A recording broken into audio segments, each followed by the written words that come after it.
Good afternoon, everyone. We are so glad that you are here to be a part of our Advancing Equity Grants 2021 information webinar. The slides and the RFP for this grant opportunity are located at this bit.ly link, AEG webinar folder. You'll find both of those items in there. So we're so happy that you're here with us today, and we will get started. So I am Erica Hernandez Scott. I'm the DEI Leadership and Learning Manager here at the Professional Educator Standards Board. And I like to tell people that I was an urban student, urban teacher educator, and now I am doing work in policy with PESB. So it's nice to introduce myself, and I will let the rest of my colleagues introduce themselves today. Nick? Thanks for the tap. Happy to. Hi, my name is Nick. I'm looking forward to getting started with everybody in this second year of the Advancing Equity Grant cycle. The work I do at PESB is to support and to work with and evaluate preparation programs in our state and the system of preparation programming. So I'm really excited to be on the call with you and to get started in this work together on year 2. I'm going to tap Cameron on the next introduction. Thanks, Nick. Yep, my name is Cameron Smith. I'm here to do a little tech support for today's webinar. Stacy?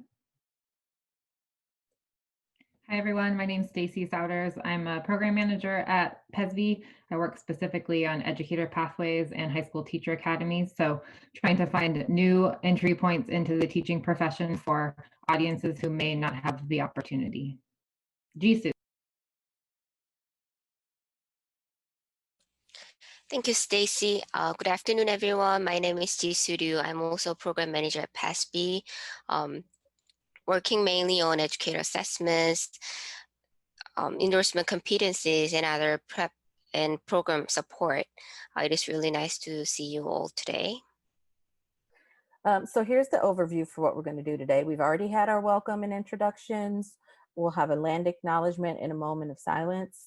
I'm going to give you some background about why an equity grant. Nick is going to talk about our 3 strands, and then Jisoo and I are going to talk again about what it means to apply for our grant. And then we'll have questions all along, and then we will respond to more questions at the end. Meg?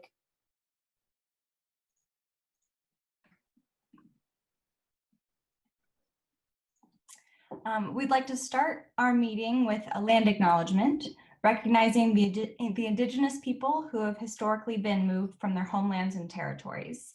The United States seized more than 1.5 billion acres from Indigenous peoples between 1776 and 1887. And today, most of that land is held in trust by the government, severely restricting the rights of Native American people. It's important to note on this map that you do not see the Duwamish, Wanapum, and Chinook tribes, who are not recognized by the US federal government, but should be acknowledged as they have a long history in present-day Washington. Recognizing the original inhabitants of the spaces we occupy through awareness building and land acknowledgement practices is an important step towards advancing equity in education and beyond. And so wherever you are virtually in Washington State, please take a few seconds to acknowledge the land that you are on as the traditional homeland of the Indigenous peoples. If you are not sure of your location's Indigenous land, you can discover it by texting your zip code or city and state to the third-party app posted in the chat. Stacy? We would also like to start this webinar with a moment of silence. We would like to acknowledge the history of this nation, one fraught with contradictions. For too long, this country has elevated a story of democracy and freedom while minimizing the impact of violence and oppression on marginalized communities on whose back this nation was built. Today, members of our Black community and other communities of color continue to experience racism through police brutality, mass incarceration, inequitable education and health services, deportation, and other forms of subjugation. We aim to disrupt this legacy of systemic racism by centering racial equity and justice in our work.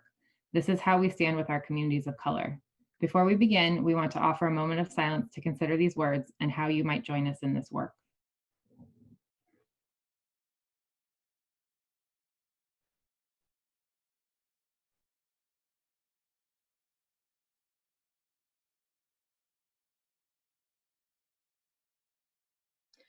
So today we just want to start with our working definition of equity that we have for our equity grants. So we're specifically talking about, for this experience, the creation of opportunities for historically underserved populations to have equal access to and participate in educational programs that are capable of closing the achievement gaps in student success and completion. So we're particularly interested in what is happening inside schools in our educator preparation programs. So why have a grant program about these things? Well, we've known for generations that inequity is apparent in our education system, and there are opportunities for us to address the gaps for candidates and P-12 students. And so this grant program is designed for us to find ways to close those opportunity gaps. We know that inquiry, collaboration, and action are needed at various points to advance equity in systems. So a dean might not be able to tell faculty what to do because of the way the system is set up, but deans have work to do, faculties have work to do, communities have work to do, school districts have work to do, and we're trying to find different points throughout the system in order to be able to make change. We also know that in order to be able to do that, funding is necessary to support sustainable change efforts. And we're really interested in investing in people who can build their own capacity to continue to produce change once the funds are no longer available. And then we want these outcomes to inform future policy and practice for our educator preparation programs in Washington State. Ultimately, that would lead to improved learning opportunities for our children, families, and communities. So we have 4 main priorities for our grant. One, we're looking at using an equity mindset to initiate or substantively transform what happens inside a program. That might be a policy, a practice, a procedure, something that occurs with program design that is within the sphere of influence for those who carry out the program. Another grant priority is building leadership capacity for planning, enacting, and assessing equity-minded initiatives. So we understand that faculty roles and instructor roles have one set of things that they're responsible for, where our leaders have other administrative things that they might be responsible for. Both groups could benefit from using an equity mindset. So both groups will have opportunity to be able to meet our grant priorities. Another example that has long been an issue for us to think about is assessment of teacher candidates.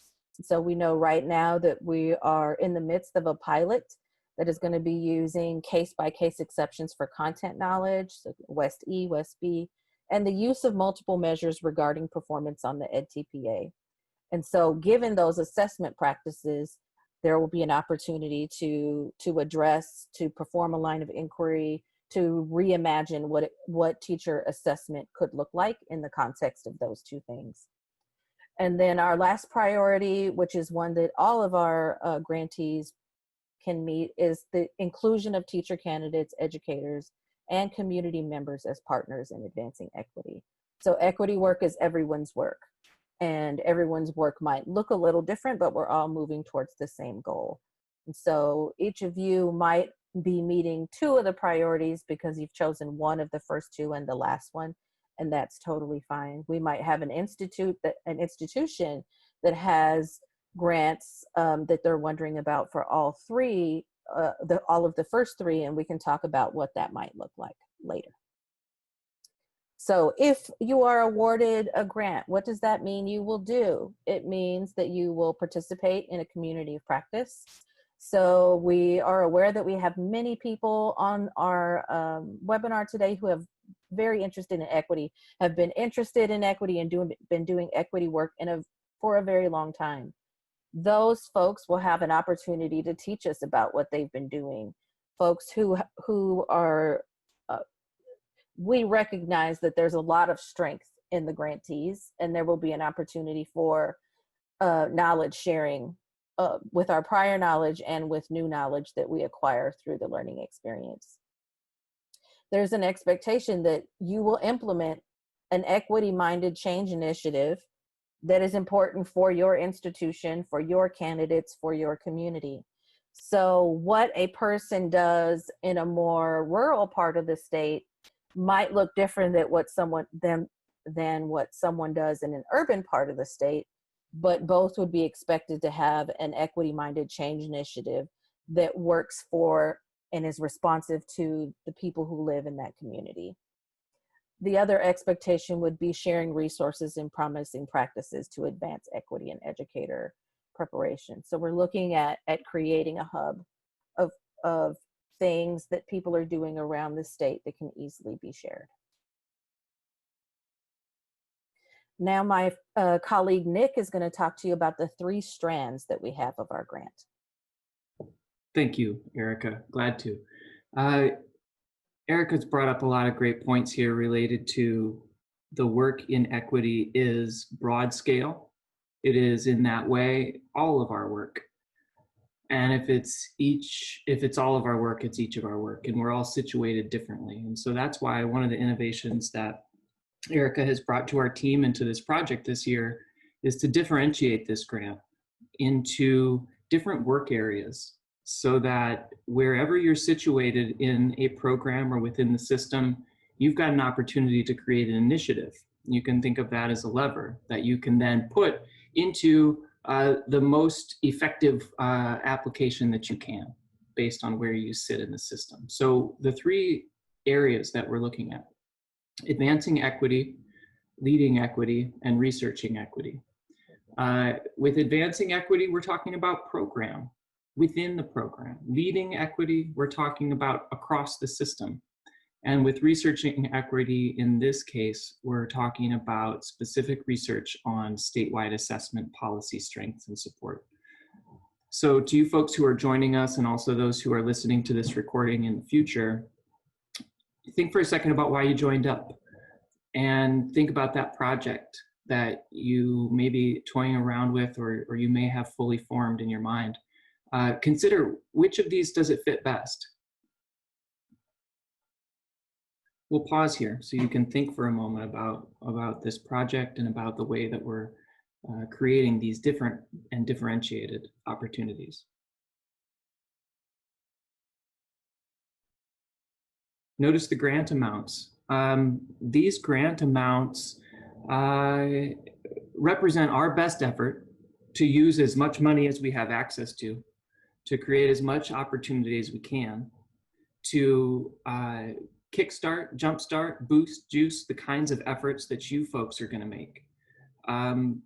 This amount of money does not say, hey, we only need $20,000 worth of equity from you. This is the way that we're trying to create the most opportunity and the most change. But in that way, that money might not pay for everything you're trying to do. So it'll be up to you folks to kind of think about, what is the scope of your project? Are there ways you can leverage this project and those funds to maybe extend them? But know that it's our effort to do the most for the most, knowing that this amount of money is an investment in the people doing the work, not necessarily in every amount of resources your project will need. Thanks. If you could advance to the next one. So that's what you get. What do you give? Here's some of the deliverables that we're talking about. Quarterly and end of grant progress reports. We have a role in this process. Part of the role that we play as staff is to steward the funds that are the public's funds for the public's good. So progress reports are a piece of that. Also, we want to be supportive thought partners with you in each of your projects, and also facilitators of shared learning in this shared system learning experience. And progress reports help us do that because they help us keep awareness about what each group is doing. We may have a broad view and see what each project is about, and we can better connect individuals or individual project groups if we have these project reports. So it's better not to think about this as strictly compliant, say you got to turn this in to keep the money or use the money, but really think about how it serves as an information sharing tool. So these progress reports will be a light lift in a lot of ways in terms of a well-documented project, but they'll be an important piece for broad information about what each group is doing and how. At the end of year 1 and year 2, we're asking for professional presentations. I believe that all of you or most of you watching this later or with us now have got an experience seeing a professional presentation and likely giving a professional presentation. We would like for a professional presentation to be one of the strategies you use as a knowledge mobilization tool. In order to get the most benefit from this, we think that the work you do should expand, it should spread, and it should sustain. And professional presentations aren't the only way, but they're one way that we can share this information. They're also a piece of what's a professional expectation for a scholar. And we know that many of you come from institutions of higher education wherein the currency is scholarship. And that being one of the currencies that's important for you as a person who is advancing equity. And to that extent, as well as with this publishable manuscript, we recognize that it can happen, has happened, and does happen where individuals who pursue equity and equity-minded work in institutions of higher education can sometimes do that at their own peril. And by that I mean the work toward equity is sometimes work that gets put on individuals. It is considered an extra. It's considered something that you do if you can. But individuals who focus on that work very often can separate themselves from tenure track kinds of milestones. And we don't want to see that happen with regard to the project that we're leading. So we are asking for not only this professional presentation, but also a publishable manuscript that individuals participating can use and can share and can use as their own, their own forms of capital associated with this project. Because we don't want to see advancing equity as an add-on or an extra, and certainly not something that an individual would take on at their own peril. And to that extent also, we want to see resource tools or artifacts for other educator preparation programs. There will be programs who don't have the bandwidth right now to apply, or they don't have the individuals and they can't spare the FTE to do this work, although they're invested in it. Or frankly, they may not know that there is an area of issue that they could or should be addressing. And they may only know once they see someone like yourselves creating a model, sharing that model, sharing a resource, sharing a tool that they could use to advance equity in their program. So at the end of the grant, we're looking to see a publishable manuscript, a resource, a tool, and an artifact. And if you think about the notion of expansion of the work and really the title of this grant, beyond the life of what you produce, we'd like to see that what you produce can change the life of another program or one of your fellow colleagues.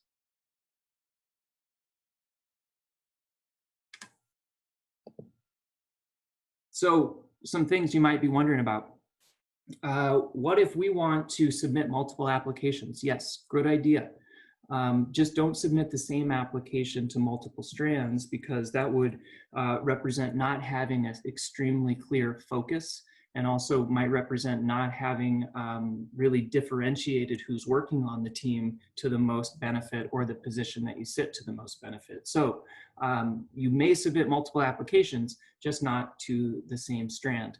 Can I get more than one of these grants? Yes, you can. You can get one for each strand. But here's the thing, make sure you have a different working team for each of the applications. If you choose to submit multiple applications, have different individuals working on that. That's not only to spread the work and to spread the effort and to increase the impact, but also to make sure that there is bandwidth for sharp and clear focus on the project that you're doing.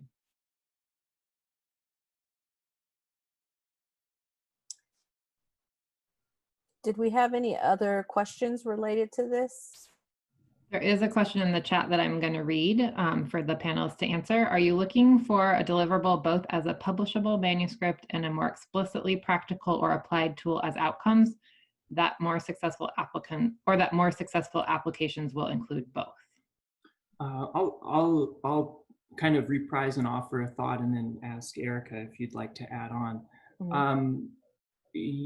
I've been to some professional presentations where the presentation and the manuscript are about a tool or about a practice. So think of an example where, I don't know, we had a previous grantee make a lens for curriculum and syllabi analysis so that you could see some of the ways in which a syllabus may or may not reflect principles of equity, and then that tool can be used by faculty professors. Well, let's say an institution created some kind of tool, used it, gathered data about faculty's interest, and then had something to share that was around, this is the potential impact of a tool that was such and so, for example. So it could be that your publishable manuscript surrounds or in some way centers a tool you make, or it might not. That's not a rule. If you're thinking, if I were asking that question, one thing on my mind would be, you know, how much extra work would I need to do to produce both? Those are going to be one-off kinds of questions that we definitely want that all of your effort goes to your benefit and the benefit of the people you serve. So we're not about busy work. We're not about compliance pieces. We are creative thinkers, and we have probably some ideas we could work together on to really understand how to make sure your tools, your resource, so to speak, and also your manuscripts work together in a way hand in glove. Erica, would you like to add anything? Just that I very much agree with you that a tool is kind of a loose term. You know, a list of really good questions, thinking questions is a tool. So it depends on the project. And part of our work as administrators of the grant is to help you see where some really well aligned and naturally occurring things happen, so that that your work allows you to meet all of these expectations without having to do a lot of like separate tasks. They should occur naturally. And we want you to have a really firm plan, but there also is still an emergent quality to this. So everything that you should know really well, and some things we know will emerge. And if that's the case for your project, then that should be what you should explain that process. Erica, I'm going to jump in with one more question, and then there's a question on unique memberships on teams that I think will be answered in the next section. Okay. But can you first clarify if any of the strands apply to K-12 districts? K-12 districts would be a partner with our educator preparation programs. So for example, let's say that a local preparation program and a local school district have been partners, and they are interested in having some equity training, some equity learning, equity book study together, where university faculty and district administrators and district teachers are all coming together to learn together to see if we can have some kind of vertical alignment on understanding what equity looks like in the classroom. In that case, the applicant for the grant would be the preparation program, and the district would be the partner. But it's the preparation program that must submit the application.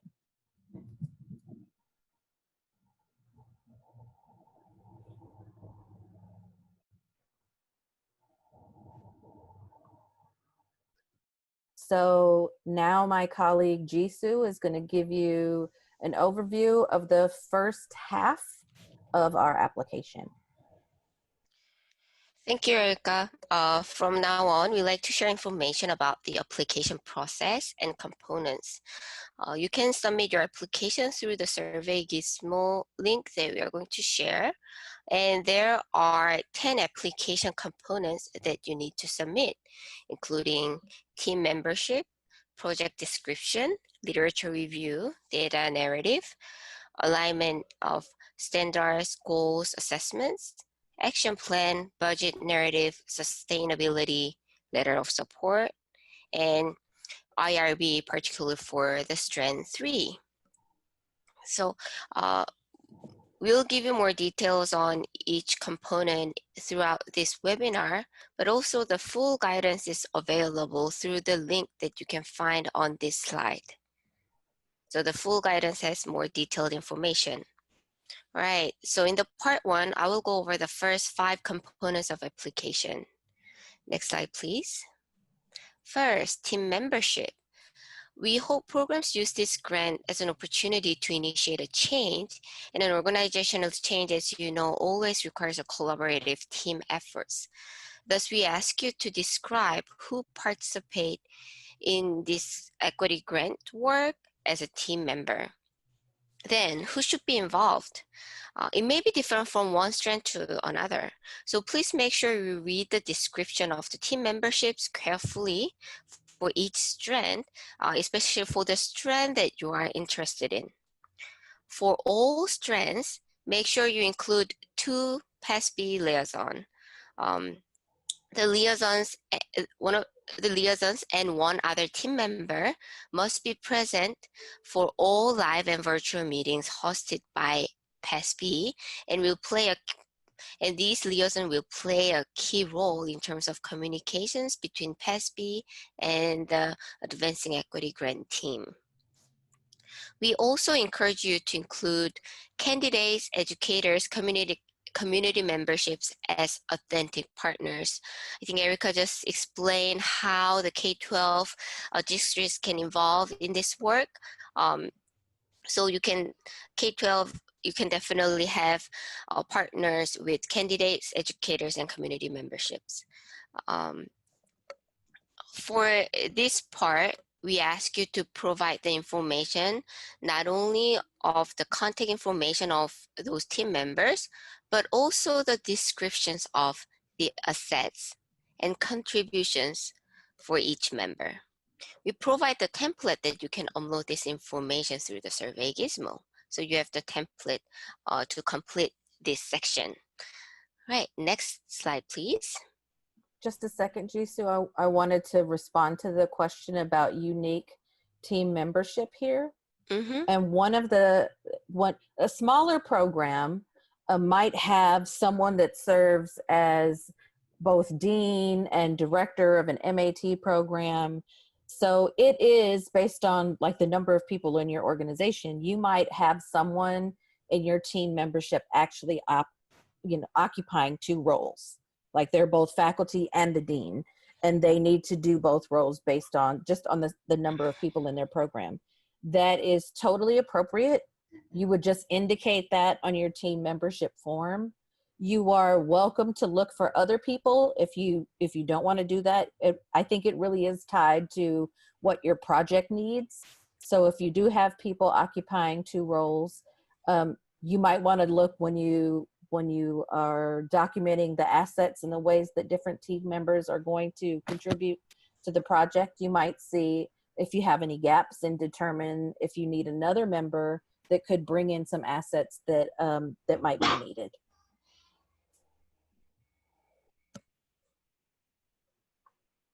Thank you.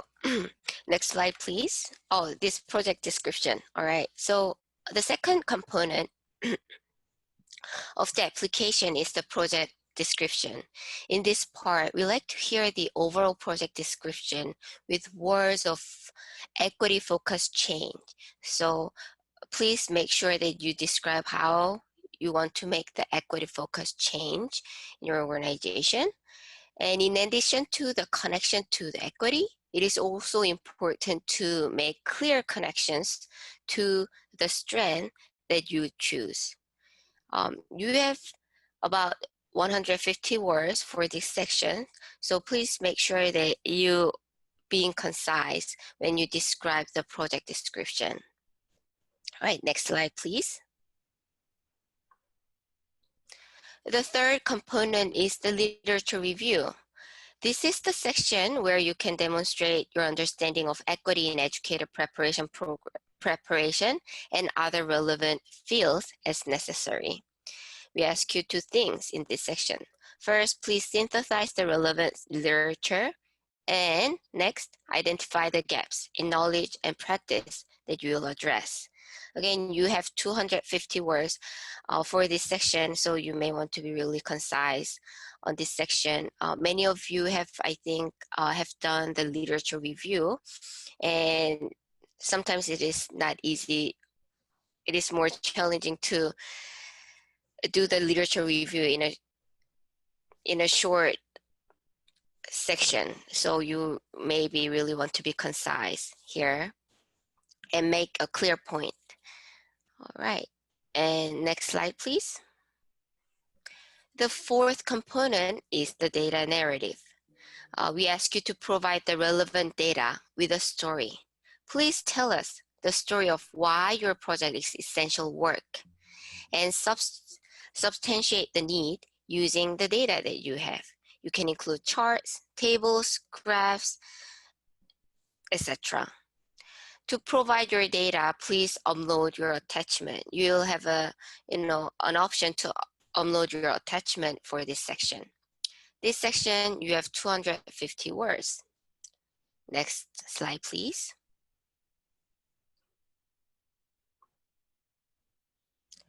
The fifth component of the application is aligning the standards, goals, and assessments. We ask you to describe how the Professional Educator Standards Board, program, educator role, and or endorsement standards align with the project goals. And also we ask you to describe how the progress on each goal will be measured. Again, you have 250 words for this section. Okay. Next slide, please. So this is a table that shows the components and related explanation at a glance. So I like to take a moment for you to review the table so that you have an understanding of the first part of the application components.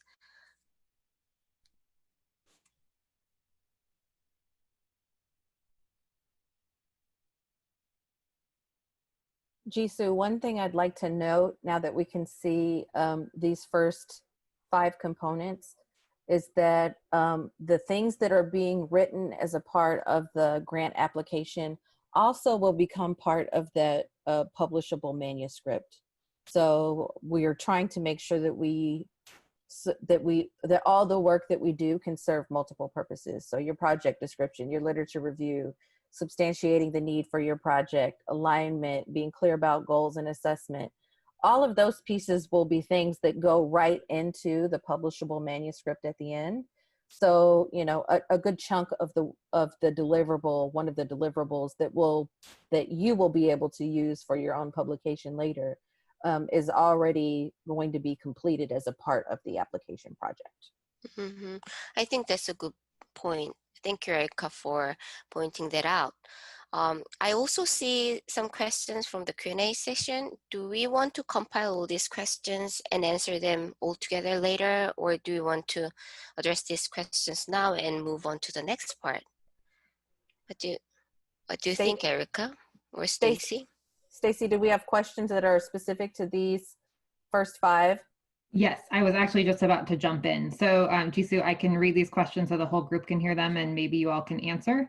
The first is related to the team membership. If you have multiple applications for a grant, can the same dean or program leader be on 2 different strand teams?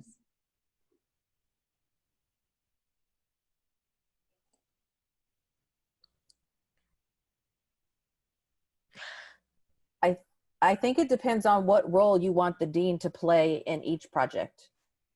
So if the dean is leading one, but you want to keep your dean in the loop on the other, I think that would be okay if the dean was up for doing the work. And then the second question is on the literature review. Do you want the references as a separate document not constrained by the 250 word limit? Yes, I would not count the references as part of the 250 words. Thank you. That's all we have for this section so far. Great. Thank you. Now on to the second part of the application, and we are in the home stretch. So we have an action plan. We want to know, what is it that you plan to do over the 2-year timeline? And we'd like to have some detail of the scope so that we are able to see that you have planned, enacted, and had time to assess what your project is going to be. We want to make sure that you include learning and planning as a part of that timeline. So if you are getting together a group of leaders and a book study is a part of that, then that should be included as a part of your timeline, as long as we get to the end process where you've been able to enact something and have outcome data. And there is a template provided for that. Then there's also a budget plan. One thing that's different from this year's Advancing Equity Grant is the funds will actually be dispersed upfront, so that will allow greater flexibility for grantees. And so there'll be less submission of claims throughout the process. And I think that's important for those of you who have more than one grant. If you had an alt routes block grant, now both grants will have the same similar administration. But because we are providing those funds upfront, your budget office will need to understand that the funds we deposit to you have to be available to you for 2 years. So ensure that they know that the end of the fiscal year doesn't mean that your money is finished, that you would need to roll it over into the next year. And there's a template provided for that budget plan. Now, here's some important information about what is and is not acceptable use for funds. So attend and travel to our PESB meetings. We have every intention of having a face-to-face meeting in January. We also know that we are still in the midst of a pandemic. So if for some reason, if you write into your budget that you need X amount of money in order to travel to PESB for a meeting, and that meeting doesn't happen, then you will have an opportunity to rewrite your budget and reallocate those funds for something else, but we would need a new budget in place. So anything grant related efforts, programming, if you need consultant or trainers, if you want a sub-grant to a local community organization, school district, that money would come from the EPP directly to the sub-grant. Now here are the unacceptable uses of funds. So indirect costs are not allowed with this grant. You may not supplant costs for existing programs or initiatives. So you can't, if there's something that's currently happening that needs to be funded, you cannot use these funds to fund that project without substantive transformation of what already exists. So you can take an idea that you're currently funding, elevate it, change it, make it more equity minded, and then it would be allowable with these funds. But you won't be able to just bring these funds and use them to pay for something that already existed. And we're not allowing for the use of funds for hosting conferences, and not because we don't like conferences, but because we really at this time, one, we don't know if we're going to be gatherings will be allowable anytime soon. Two, we also want to invest these funds in the individuals with the grant. So projects will come and go, but the people are what make things sustainable afterward. And so we want to invest in you, in your learning, in your capacity building. And then as we continue to grow and change, conferences can be hosted. The 2 professional presentations that we ask of you will be conferences and gatherings that we host and pay for. So you won't necessarily, you will still get to participate and share without having to use your funds. You will participate in the ones that we will provide funding for. Sustainability. So we ask for a brief statement on sustainability. How are you going to keep this going beyond the life of the grant?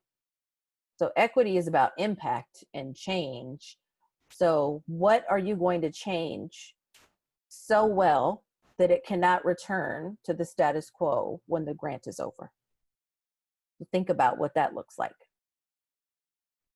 And then we have our letters of support.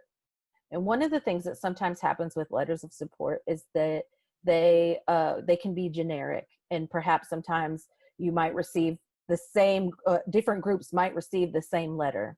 What we're asking for letters is understanding that one, the players in each strand will be different, but we want to know about the relationship between the team and the author. We want to know, do you have similar goals? Are they aligned? Is that, because that's what makes you a good partnership.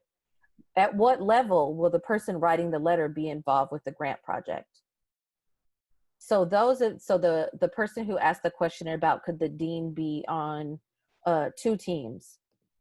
Well, the dean is required to write letters for at least 2 of the strands. So the dean cannot use the same letter for both strands because the dean would be more involved in one project than the other. And so that would need to be articulated in the way those letters were written. So you, at the end, you're going to take all of these letters, merge them into one document, and upload that one document to Survey Gizmo. And then the last piece that is only required for strand 3 is the IRB. So I know as a person who has submitted an IRB that it's not always predictable how long it will take for a given institution to move a request through the IRB process. So if by October 16th, your IRB is approved and you've been notified that it's approved, you will add your approval and your application to the document that has letters of support. But you also might have submitted and still be waiting for approval. Then you could submit the application and evidence that you submitted, and you could still move forward with applying for the grant because we know that process is coming.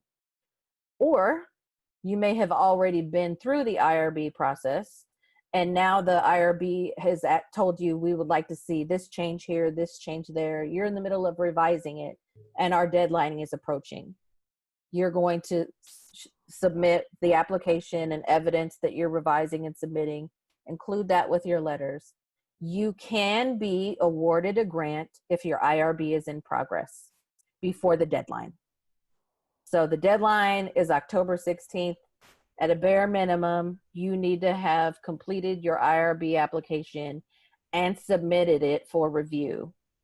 Well, and our goal is to get you the funds as quickly as possible, as soon as we know that your IRB requirement has been met.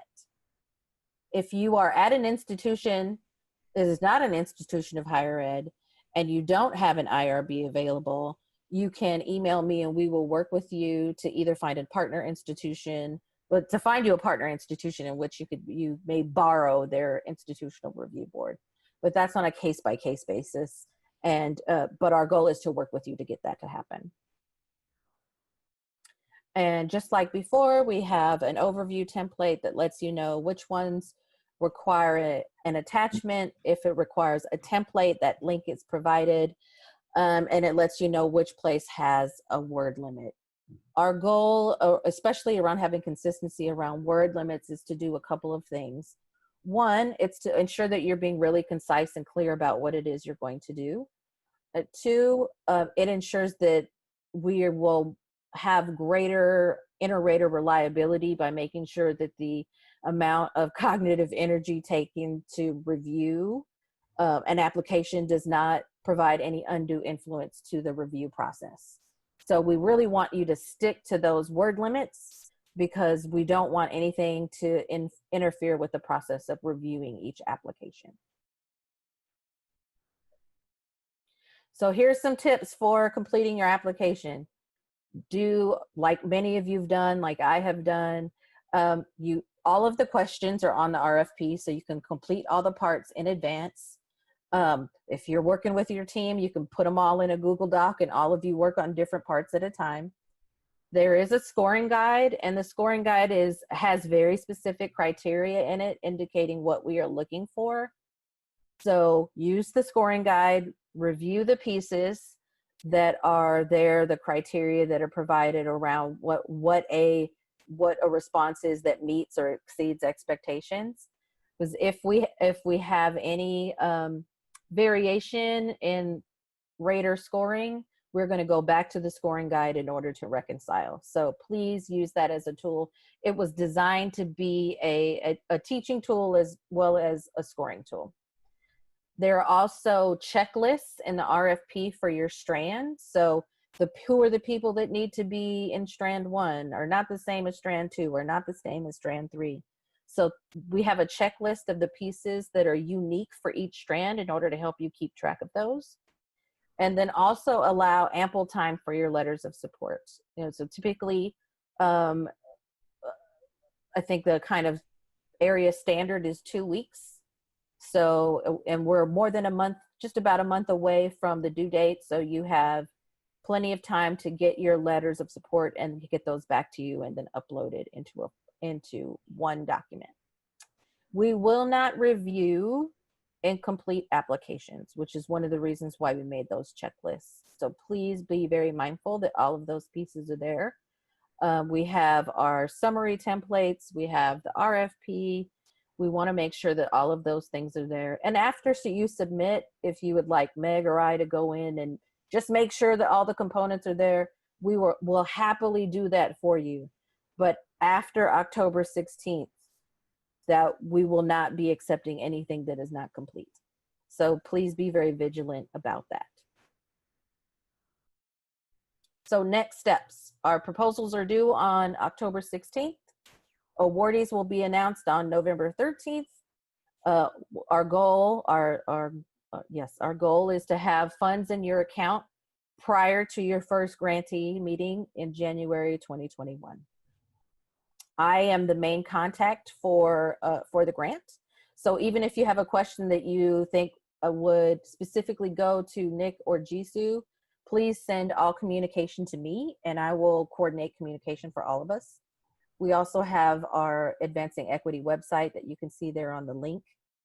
On Monday morning, I am going to kind of hold office hours for you during the morning and the afternoon for several hours. So if you have questions on Monday morning, you can send them and I can either respond to them in email, or if you would like to do a quick Zoom meeting, I'll send you the link and we can talk face-to-face throughout the day on Monday if there's something really specific that we're not able to get to before we are finished today. So now, Stacy, what other questions do we have? Well, I just want to thank the team here for answering some of these questions that came in. There's some answers in the Q&A on data and standards and some of the grant requirements. So currently the outstanding question is, are you able to share how many grants you will be able to fund? What I said to someone last week was, we want to fund as many as we possibly can. So yeah, I don't want you to think of this as competing against other people, but competing against the criteria. So what I would do in order to put myself in the best position to be awarded a grant is to look at the rubric and work to exceed the criteria in every category. Thanks for that. And Stacy, thanks for tracking the questions. Thanks to those of you who sent in questions. We know that a lot of times that when you ask something, it may be bouncing around in the mind of another person. So I do want to highlight for attendees the couple of questions that we have answered in the chat box. One of them, to which standards should we align our projects? That's a great question. I'm going to throw a link in the chat box right now, and that's a good starting place, but the why I think is also important. Standards do an important role to articulate the values and the ways of enacting those values that the board has accepted and expected of preparation programs. So at the link, you'll find some standards that are different and they operate at different levels. So just as we talked about, your different applications may operate at different levels or places in the system. So too, can you align those applications and ideas with the standards that are most appropriate? So if you are a preparation program applying for this, which would be all, then the preparation program standards would be something really to highlight perhaps particularly. And as you take a look through there, I'll just give a couple of illustrative examples. One, Standard 1B says that preparation programs work to meaningfully do outreach and engagement of local communities of color to increase the number of and the percentage of diverse educators, both in programs and in the workforce. That is one standard that may be relevant to the idea you're thinking about. It doesn't mean that you're going to transform your need or your idea to cram it into a box that is the standard, but as you think about and formulate your idea, go back and look at those program standards and say, is this something that relates to field experience? Let's see what in field experience might also relate to equity, access, and inclusion.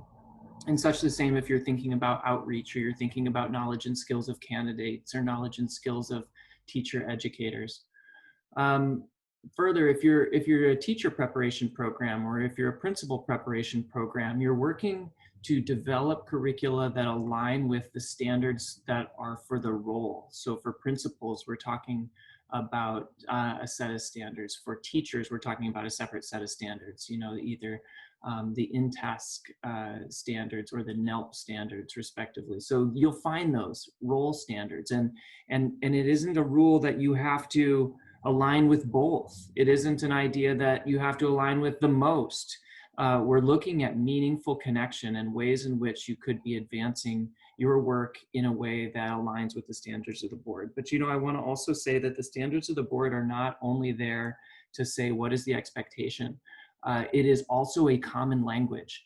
It is a language shared by all programs. And if we're talking about sharing these efforts and sharing the outcomes, a shared language is important. And so if your project, as you formulated in your mind initially, doesn't relate to the standards, but you look at them and you recognize there is a relationship, and then you can perhaps articulate your project in reference to or in the language of those standards, that becomes meaningful because those are shared expectations across programs. And I'll also mention that it could be endorsement standards. So if your particular work, I'm using another example from last year. If your particular work deals with intersectionality, looking at special education and diversity, for example, as a concept, you may be really more interested in the special education standards, which are endorsement standards, than you are in program standards. Okay, so look at those as layered and think of your project in reference to those in ways that are meaningful to you, and show meaningful alignment in your descriptions. And last, I want to mention that there are cultural competency standards that are involved and have been developed by the EOGOAC committee that you can also find at that link. The person who asked this question, I think, did a great job of also articulating, hey, what if there are other sets of standards, for example, social justice and teaching standards?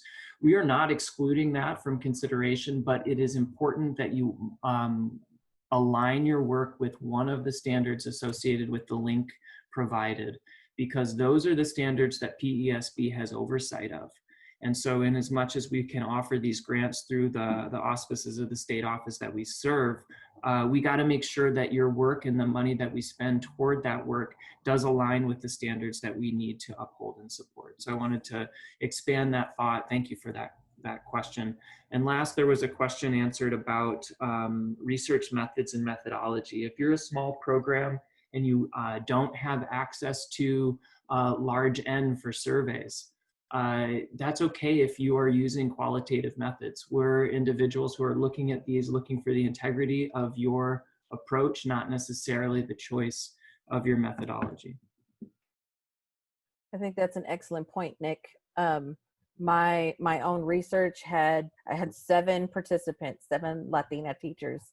And I was like, this is a huge number of things I need to code. So we do not have a bias towards one methodology or the other. You choose the one that makes the most sense for the questions you're asking. And when it comes to standards, I absolutely agree with you, Nick. Let's work with the standards that connect all of us. And in that case, less is more.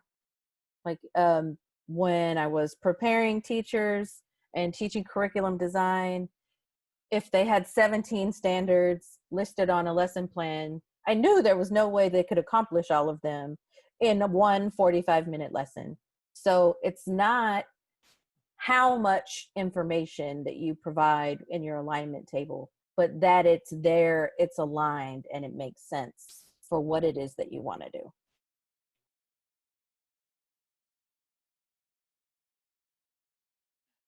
Well, thank you very much for joining us today. I will be at my computer waiting for your questions, comments, concerns to respond to you, and ready to jump into Zoom if you need to. And feel free to email before then.